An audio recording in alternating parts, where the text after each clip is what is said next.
Good evening, everyone. I'm Brian Kilmeade, and this is Fox News Tonight again. We've got a big-time show for you tonight. You want an example? Stunning example of the media hypocrisy. We got the Harvey Weinstein sexual assault scandal, including reaction from Hillary Clinton. This just came in moments ago. What was your reaction when you heard the news about Harvey Weinstein? I was just sick. Took her 5 days, but plus Eminem going after President Trump, of all people, in his latest freestyle rap, which is my favorite. We're going to tell you why that may help the president in the long run. But first, our top story tonight, reactions to Sean Hannity's interview, an exclusive for the President of the United States, President Trump in Pennsylvania. It was a wide-ranging conversation. The president spoke out about multiple topics, got the NFL and those players who refused to stand for the national anthem so far. I watched Colin Kaepernick, and I thought it was terrible. And then it got bigger and bigger and started mushrooming. And frankly, the NFL should have suspended him for 1 game, and he would have never done it again. They could have then suspended him for 2 games, and they could have suspended him if he did it a 3rd time for the season, and you would never have had a problem. But I will tell you, you cannot disrespect our country, our flag, our anthem. You cannot do that.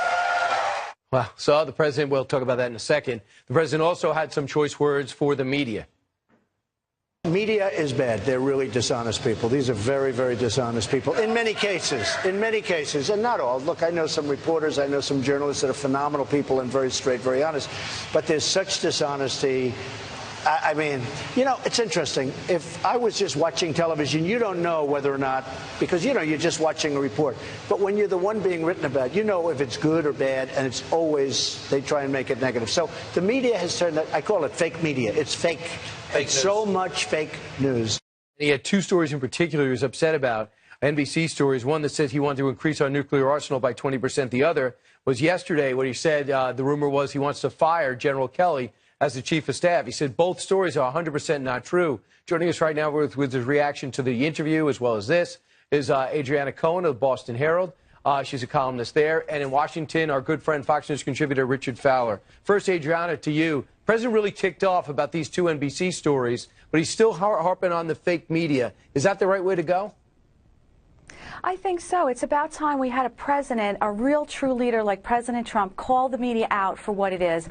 I mean, we've just seen throughout the entire presidential campaign, throughout his administration, fake news story after fake news story. And this just hurts the American people because, you know, reporters are supposed to be reporting on the facts. But unfortunately, nowadays, we have social activists and political activists masquerading as reporters. And they're spreading disinformation campaigns. They're spreading propaganda for one sole reason, and that's to hurt our president. So basically, media has gotten so partisan that the American people no longer trust mainstream media, and that hurts us all because the American people deserve the truth. Richard, I guess saying fake media with the president saying that that's nothing new, but General Mattis weighing in saying about the 20% nuclear arsenal saying that's totally fake, that is kind of new. And Kelly saying I'm not going to quit, that is kind of new, directly saying this story was made up and wants it to be re-examined. Well, I think you have to take this whole day in context. Earlier, before the president gave that interview to Sean Hannity, he also said that the media outlet should have their license revoked, which is a definite affront to the First Amendment, which is the freedom of the press, number one. And number two, and I think if you believe in the Constitution like the president says he does, then he should believe in the freedom of the press to do their job and report. And number two, I think there's a larger problem here. A lot of the stories that the press are getting is from leaks that are coming from this president's White House. And yes, he's like, oh, these are unnamed leaks, but most leaks are unnamed, Mr. President. So what has to happen here is the president should maybe have leadership in his White House and control his White House so the leakers will stop leaking. Instead of being concerned about the fake media, you should be concerned about the fact that people in your White House are leaking. Yeah, good point. If they are legitimate sources and some of these stories end up being true, I know what you're saying. I do think he did a good job at getting hold of the leaks since he had the transformation and the new chief of staff and the rotation in communications. I want to go back to the original story, and that's about the NFL. Adriana, it looks as though that because the NFL has their meeting scheduled this weekend coming up, and they've also invited the players' union there, it looks like the president putting additional attention on this issue as forcing the NFL to come up with a collective answer. So far, does this look like an interim win for the president? Oh, absolutely. There's no question that President Trump has won this culture war. You know, he strongly opposed, rightfully opposed players disrespecting our flag and our national anthem. And now, if you remember, 2 weeks ago, over 200 players took a knee when there was so much protest blowback by the American people and our president. Right. The following week, there's only about 11 players who took a knee. So now you have Roger Goodell telling the league that he wants everybody to stand. And so there's no question that President Trump has won this culture war. And look, I believe in free speech, but I don't believe that the all-American game of football should be politicized by social justice warriors. If Colin Kaepernick and people like him want to protest police brutality, that is their right. But they should take that political issue, take it off the field, and protest, go march in front of a police station. But why punish the fans by ruining the game when we just want to watch a football game? We don't want the game hijacked by people who are disrespecting our flag, they're unpatriotic, and affecting the game so negatively. And so that's where it stands. And the American people, I think, have clearly spoken. Richard, one thing we did find from Roger Goodell, got to look at the words. He said should stand. He's not demanding they stand. In fact, a few players said, hey, if you're demanding I stand, I'm going to sit. So they're getting ticked off at what it seems to be the commissioner ordering them to do something that upon further review, he's not ordering them. He thinks they should stand now, though. No, I mean, yeah, I was baffled by the comment. People like him. Sorry, I lost my train of thought there. But more importantly, we've been debating. But what do you mean by that? You're saying when Adriana said people like him? Yeah, people like that. Just it threw me off there for a minute. But either way. Moving on. We've been debating the NFL, Brian. I think I've debated it with you. I've debated it with others for about 3.5 weeks. And let's be real, America. We've gotten nowhere. The people who believe that they're unpatriotic like Adriana will continue to believe it. The people who believe they're standing up for injustice like I do will continue to believe that. So what we've got to do here is find a way to have a real conversation. And to have that conversation, we've got to sort of switch shoes. So we've got to have the folks who believe that these players are being unpatriotic to walk a day in their shoes and understand why they're saying that there's oppression. Right. And we've got to have some of these players and the people who believe with them saying, okay, why are you saying that we are unpatriotic? And find some place to meet in the middle. And what that requires is leadership. And what the president didn't do in this interview with Sean Hannity is he spent all this time talking about how Colin Kaepernick was wrong without ever addressing the fact that Colin Kaepernick was protesting racial injustice in America, which most people, most Americans agree is a problem. Right. I'm going to stop you there for 1 second. I got a call to my radio show with a great idea. If Colin Kaepernick or anybody else, or Martellus Bennett, who's taking a seat,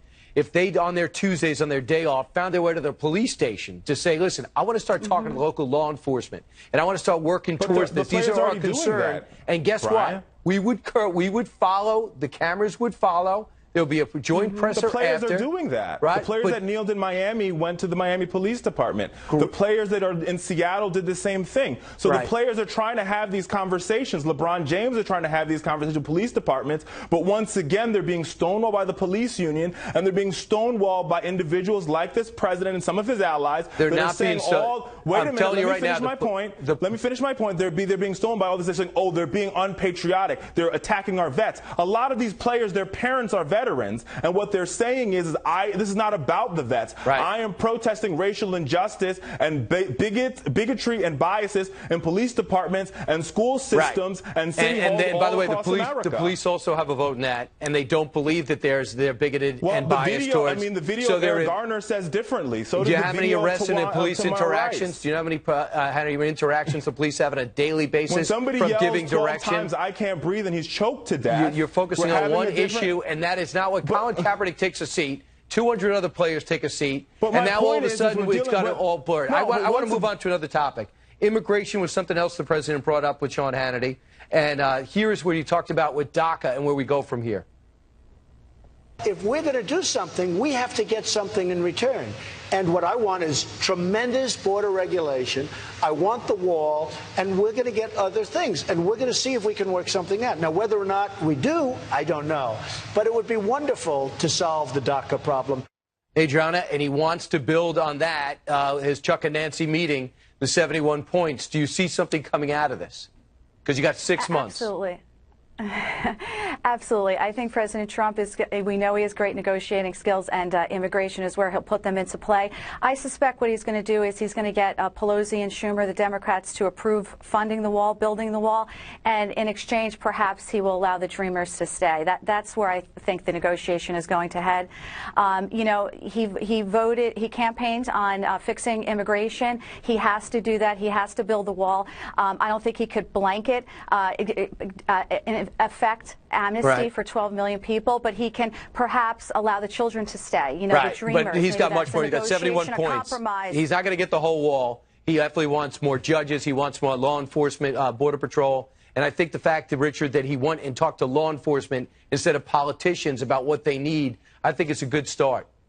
I mean, I think that is a good start, but I think you're right, Brian. He promised the American people a wall, and guess what, America? You're not going to get a wall, number one. And number two, I think that what's more problematic here is the fact that 800,000 individuals, excuse me, who did everything right. They came to this country at no fault of their own. They either are working, they're in college, or they're serving in our military, and all they want to do is be Americans and contribute to the American dream. And the fact that we're denying them that right, and we're playing political parlor games with them, and the president, that's problematic. And the previous president did it in executive order instead of passing legislatively because it was done. And I just got to figure it out. He's going to get the wall, but he's not going to get it right away. Richard, I'm going to move on. One more thing. We're going to talk about Russia. The president also brought on Russia today and said that this is a non-starter. Listen. Russia was an excuse used by the Democrats when they lost the election. They said they lost the election. They sat in a room and they said, wow, we look bad. The morning after, in fact, it's been written about, I guess, in various books or a book. But they said, why did you lose the election? They said, it was Russia. Russia. It wasn't Russia. It was a bad candidate. It was a candidate that didn't go to Wisconsin and Michigan like they should have. But we're finding out Russia took Facebook ads and did other things on Twitter and through social media. Adriana, in the big picture, they have been very cooperative with Mueller. Their hope is that Mueller will make a statement shortly that will say, listen, the investigation is going to continue, but we are not looking at the president. Do you think that's where this is heading? Yeah, look, I think the Russian investigation is a total sham, and Robert Mueller should disband the investigation immediately. I mean, first of all, it was predicated off this phony, fake Russian dossier, which has been completely debunked. So, it's starting from the worst place. It's an investigation in search of a crime, and that's not how we do justice in the United States. And President Trump won fair and square. Russia did not get over 60 million Americans to wait online in the polls on Election Day. They did not. I want to get Richard to weigh in. This is just Democrats being a sore loser. But the book he's referring to is Shattered, and in the end of the book, they talk about we lost. Let's focus on the Russia link to the Russia story. It's in that book, Richard. So where do you think this is going to be going, being that the writers of the dossier have been subpoenaed? I mean, I didn't read Shattered, but I know what our intelligence officers, and I know what both Republican and Democratic chairmen of the House Intelligence Committees have said, and they've both said that Russia has engaged in our election. What this president won't say, which is shocking to both Democrats and Republicans across this country, is that Russia has engaged in our democracy. They've taken advantage of our democracy, and we're doing nothing about it. He tweets about everything else. He tweets about the ESPN. He tweets about everything. He tweets about the NFL, but he refuses to tweet about Russia and how they tried to engage and hack voting machines and buy Facebook ads and engage in our election. And to me, that's problematic. The president should be concerned about our security, and he should be putting America first. Richard, that is it's a good point. I wish you would be tougher on Russia, but I would say this. He bulked up all the Eastern European states that are now members of NATO. Well, he also, in Poland, spoke out against Russia directly. I think that he's waiting his time for this thing to subside, but I do agree with you. I wish he would speak directly because, as Mitt Romney said, they are a #1 geopolitical foe, and I always thought that, but President Obama never did, and that's where we're in this mess to begin with. Richard and Adriana, thank you very much. Thanks, guys. Meanwhile, straight ahead, NBC News under fire for passing on the Harvey Weinstein sexual assault story. The big question is, why? We're going to analyze the situation and the revelations in just a moment. Don't go anywhere.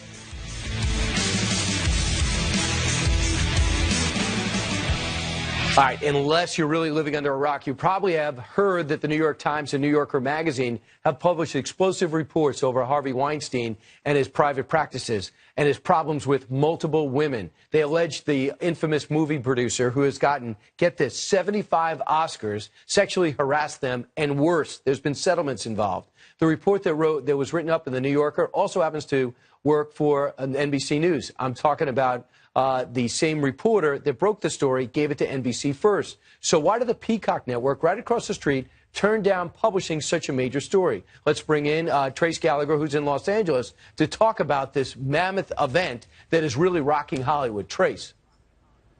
Hey, Brian, reporter Ronan Farrow does have a non-exclusive agreement with NBC, but he certainly offered the network first dibs on his 10-month investigation into Harvey Weinstein's behavior toward women. In the end, the network took a pass and is defending itself by saying the final story that ran in the New Yorker was, quote, radically different than the earlier draft presented to NBC executives. NBC claims the early version did not have the women going on the record claiming Weinstein sexually assaulted them, and that other important details had not yet been buttoned up, saying, quote, Ronan very understandably wanted to keep forging ahead, so we didn't want to stand in his way, and he took it to the New Yorker and did a ton more extraordinary work.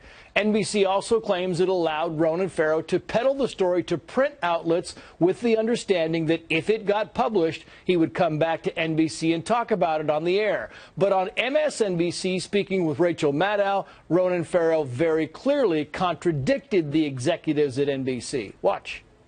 NBC says that, you know, you didn't, that the story wasn't publishable, that it wasn't ready to go by the time that you brought it to them. But obviously it's ready to go by the time you got it into the New Yorker.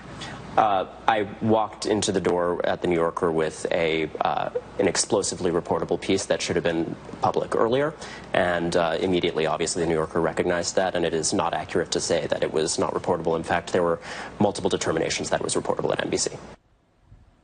Yeah. Now Farrow's version of the story has some critics wondering if Harvey Weinstein put pressure on NBC to suppress the story. Weinstein has made numerous movies for NBC's corporate cousin Universal Pictures, and Weinstein's Project Runway TV show runs on NBC Universal-owned cable network Bravo. Ronan Farrow has refused to comment on the motives for not running the story, saying he wants to keep focus on the women who came forward. Harvey Weinstein has acknowledged some inappropriate behavior and says he is planning on getting help, but the film producer has denied any rape claims, saying all of the relationships were consensual. Brian. And Trace, he's in rehab now?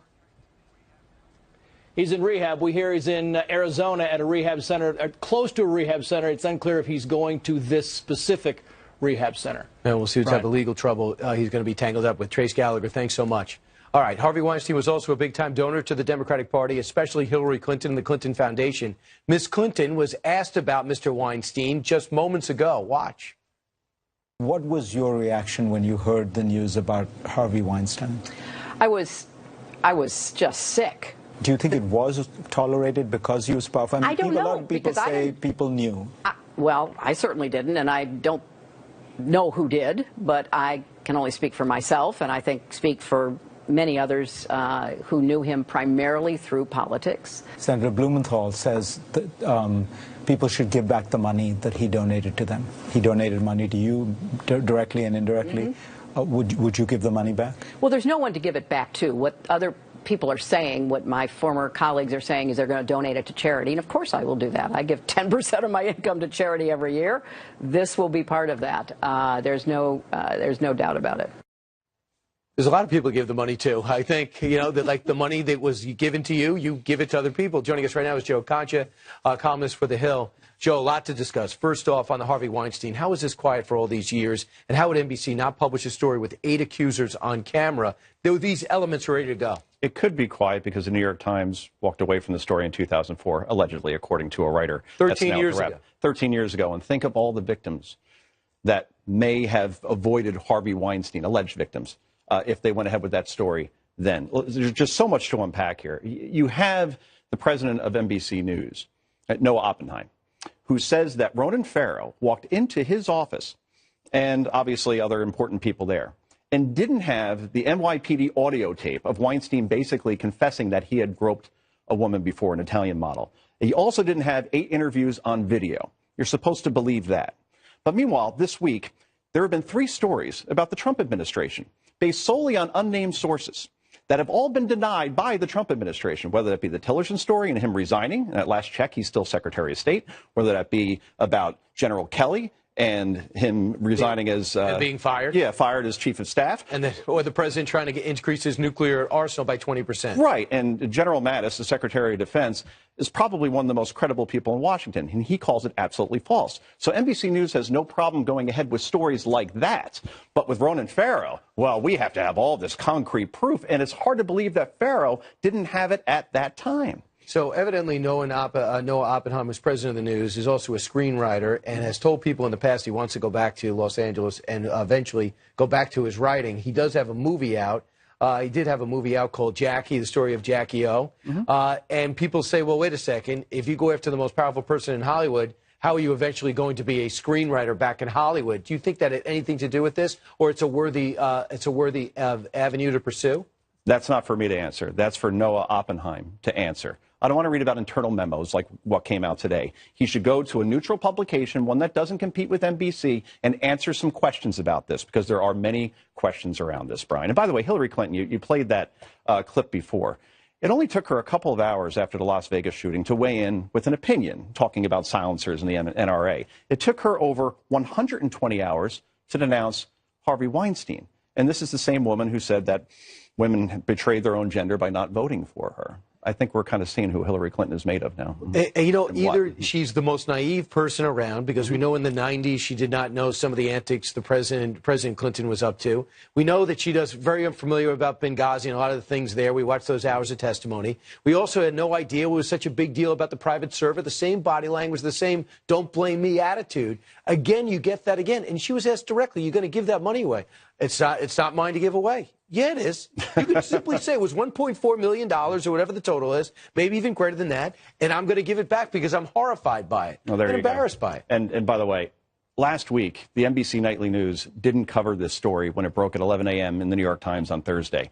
Jimmy Fallon, Seth Meyers, and Late Night didn't talk about it for 5 nights. Saturday Night Live killed a skit, or at least jokes, on Weinstein as well. So now you have to think about this. Either those different entities, news and entertainment, all decided that this wasn't a story, or an order came down from somewhere to spike this story. I'm going to go back to what you said earlier. You said there's a lot to unpack here. You know something else about this story? They talk about reporters who are basically on Weinstein's payroll, that he would plant stories about people that maybe rejected his overtures. Yeah. And I'm wondering who these so-called journalists are that were on his payroll, and how do they go to work tomorrow? How could that be? We think we're reading something that's semi-accurate, that's journalistically has journalistic integrity, and we find out that somebody in Hollywood is calling the shots. The news stories you read. Do you see how the dominoes are falling in this story? How more accusers are coming forward? How Ben Affleck had to apologize today for groping somebody a couple of years ago? This is going to keep happening and happening. And part of that domino effect is you're going to start to find people digging into who these reporters may be and who protected Harvey Weinstein. And they're going to have a lot to answer for. And by the way, in terms of speaking about Late Night, by the way, Jimmy Fallon, the Pope, the deity, the rabbi, whatever you want to call him of Late Night, America's conscience, we're told, the reluctant warrior, had Matt Damon on, who at last check probably knows Harvey Weinstein pretty well because of Good Will Hunting and him greenlighting that and giving him his career. He was on for a very long time, and that didn't come up once. There are so many people that are hypocritical in this, Brian. Right. It is amazing. And NBC, they go serious when it's Trump. Sorry, we're not always a comedy show, but when you have an opportunity to make additional news in an avenue you don't want to go to, you pass. I'm back to being a comedy show. NBC News, there was a study over the summer, and I know you got to go. Harvard found that 93% of NBC News coverage of the Trump administration is negative towards the president. Right. 93 out of 100 stories. So who are you going to believe? Right. I'm surprised. That's a little low compared to what I usually see, to tell you the truth. I thought it was higher. Joe, thanks so much. Thank you. All right, 27 minutes after the hour, directly ahead. President Trump suggesting a challenge to NBC's federal broadcasting license over a report that he's calling fake news. We'll have the details right after the break. That's the president walking.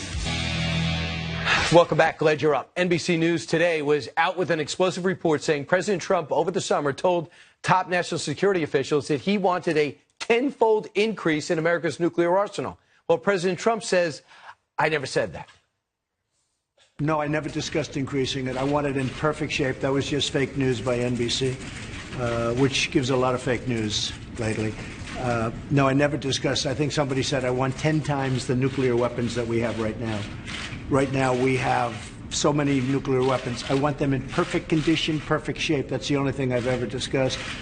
General Mattis put out a statement, or is putting out a statement, saying that that was fake news, that it was just mentioned that way. And it's frankly disgusting the way the press is able to write whatever they want to write. And people should look into it. So President Trump also tweeted tonight, quote, saying this: network news has become so partisan, distorted, and fake that licenses must be challenged and, if appropriate, revoked. Not fair to public, unquote.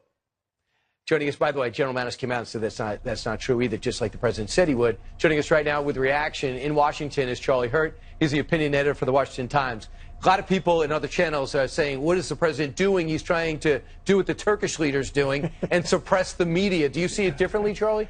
Yeah, I don't think he's. I think he's what they call trolling. I think he's kind of messing with them, sort of jangling a stick in their cage to get them freaked out. And of course, they are completely freaking out. It's a very, it's something that we've seen from him a lot.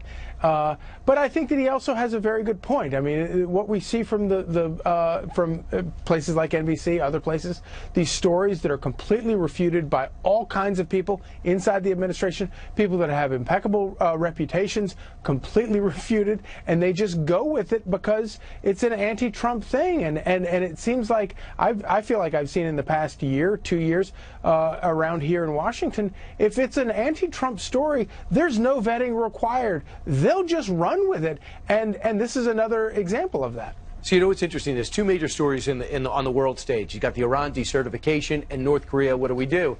And you have people like Joe Lieberman, who was on the radio with me today. He says, I kind of like what President Trump's doing. Condoleezza Rice, I kind of understand where he's coming from. We've tried everything else. And then you look at with Iran decertification, there's so many prominent Democrats that voted against this. So if you can't land a blow on two major issues, I don't know, if he's right, they made two stories up and then ran with that, and they weren't expected to get maybe punched back. And, Brian, I think that's exactly why the president does this. I think he does it because he knows that they're not paying attention to what is a gravely, gravely serious issue, whether it's North Korea or Iran. They're passing on all of those stories. We're desperately trying to figure out a way to move forward with both of these situations. The media is focused on whether somebody inside the administration called him a moron or not behind closed doors. It's imbecilic. And of course, the president realizes that, and he takes these opportunities to shed light on the media for focusing on all this stupid palace intrigue that nobody cares about. They just want these problems solved. And the world needs them to be solved, because we're talking about, in some cases, millions and millions of people whose lives are at risk. And the media is talking about, oh, somebody called somebody a moron. It's like these people are like junior high school. You know what happened? They tried to get information of the Rex Tillerson, my hunch, Secretary of State, and the president had lunch. And I think they got along, and they agreed on a way forward because the president's got a consequential trip to China. And because they got along, they decide to focus on his one statement where, if he did call me a moron, I'd like to challenge him to an IQ test, which I thought was hysterical.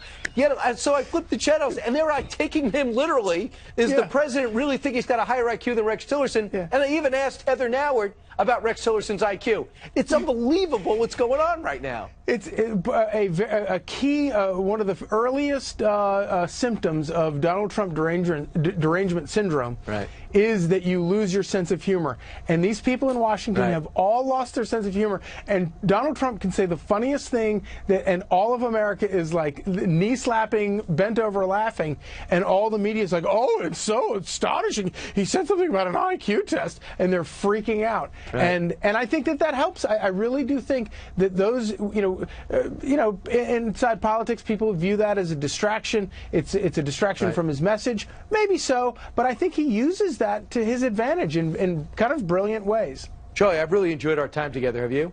Yes, always, Brian. All right, Charlie Hurt, thanks so much from Washington. Thanks, buddy. All right, coming up straight ahead, North Korea will build on what we just discussed, delivering an all-new threat of war with the United States. A new threat of war with the United States. It's been 2 minutes. I didn't think we'd get another threat within 2 minutes, but we did. We'll have a report when we return.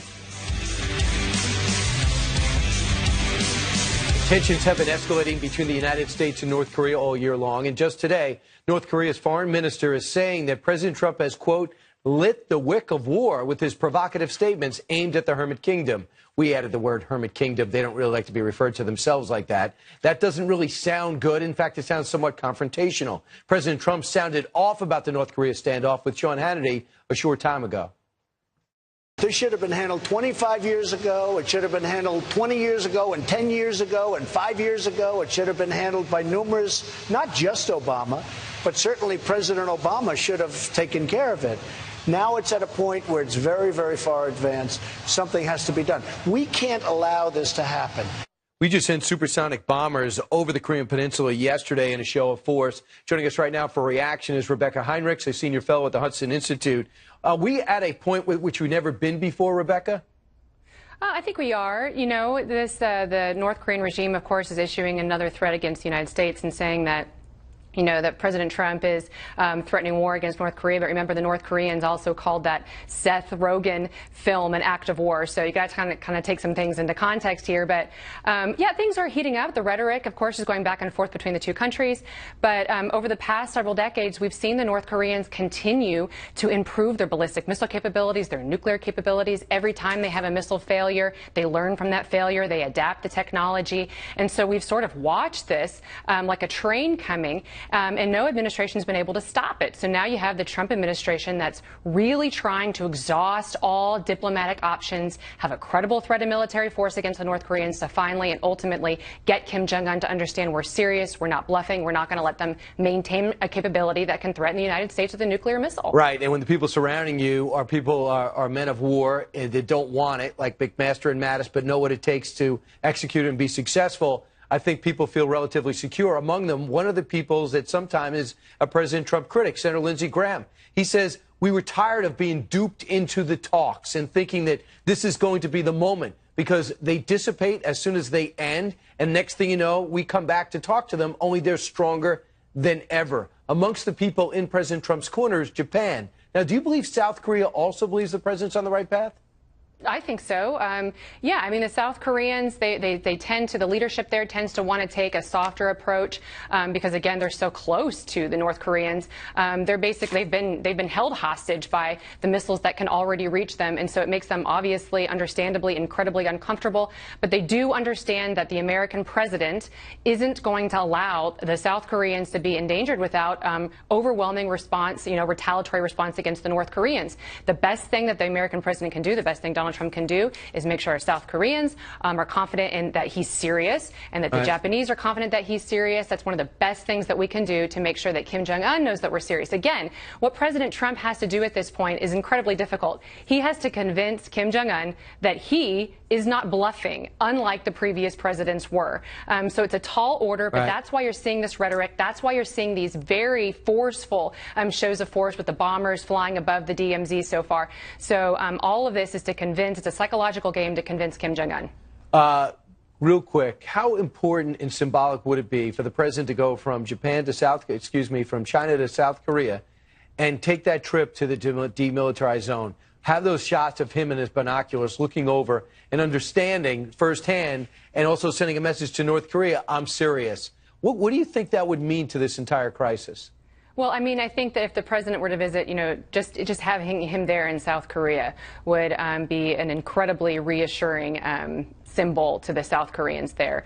You know, obviously want to keep the president safe, but, you know, the stronger that he can look and demonstrate that this isn't bluffing, that if the choices are that we're going to take war to North Korea or we're going to allow American states. We're talking about not just California, but missiles that can reach Wisconsin, missiles that can reach Ohio and New York, missiles that can span the entire United States. We're not going to allow, he's not going to allow Americans to be held hostage with a nuclear ballistic missile.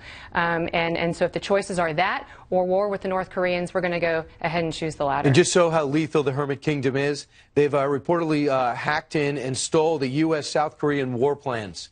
And that just happened a couple of days ago. And it was reported in I believe, the New York Times. So we'll see where that goes. They'll see whatever those plans say, how serious we are. They also claim that we have a plan to unseat him.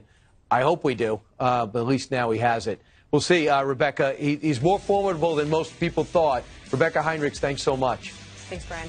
All right, 15 minutes before we're done. Rapper Eminem. Yes, he's still apparently a thing. He unloads on President Trump in a new video, but it may not be having the impact that he hopes. Back in a moment.